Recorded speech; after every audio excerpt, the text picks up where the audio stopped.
So natanggal na to siya ang mga bolt na natanggal na. So let's tanggal na tanan sa tuwan tanggal na diri para makuha na to ang battery. This one, tanggal na to sa app. Tanggal na to siya guys, natanggal na. Sa baba na naman.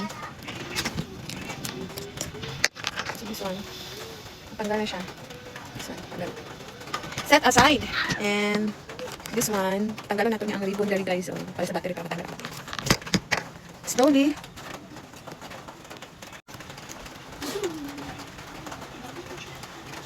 Look at that guys. Tanggalin natin yan. Tanggal na siya. Okay.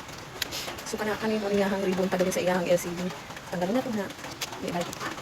Set aside. Tanggalin na ito ang LCD. Diba?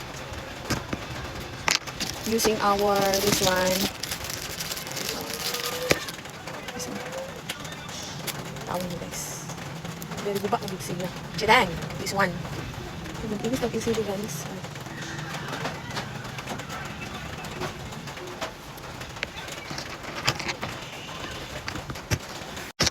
Aduh ha. Guba kayo. Ito siya kaguba guys. Guba kayo. Ano lang. Sumaw na yung nabilin. Importante ka ni yung cover. Mamani ang magdala. So, tanggalin natin na. So, gagawin na natin siya no. Kaya mga kuan blue-bluean. Para pag dikit is smooth tayo siya. Okay. So, as you can see guys. So, muna atong LCD. Nakapalit.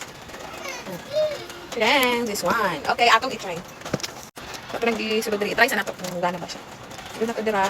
Dayon. I-connect na ito diri ang ribbon. Then, diri. Try. So, i-connect na ito pati ang battery. So, after para ma-try na ito LCD. So, ano siya? Ano na siya?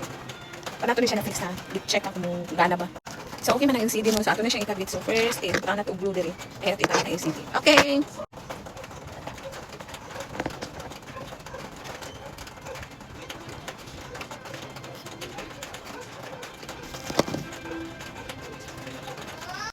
Ano siya? Dikit na. Ano siya? Ano, glue. Butang na siya glue. So, put tapes here after. So, mali siya, ibalik na ko ang battery, pero hindi pa na ko siya i-fix. Kaya i-try sa nato kung i-on, kung on ba siya. So, okay na siya, sa ato siya ibalik yung covers. So, okay, nabalik na nato mga bolt. Balik na siya. So, ibalik na nato ang cover. So, okay na siya. So, okay na. So, ato ibutang ng temper, yung i-charge na. So, okay na siya, guys. So, ano siya. So, ito na siyang paano casing. Kaya kapalit na to. Then, after that, we will charge this one. Thank you. Bye-bye.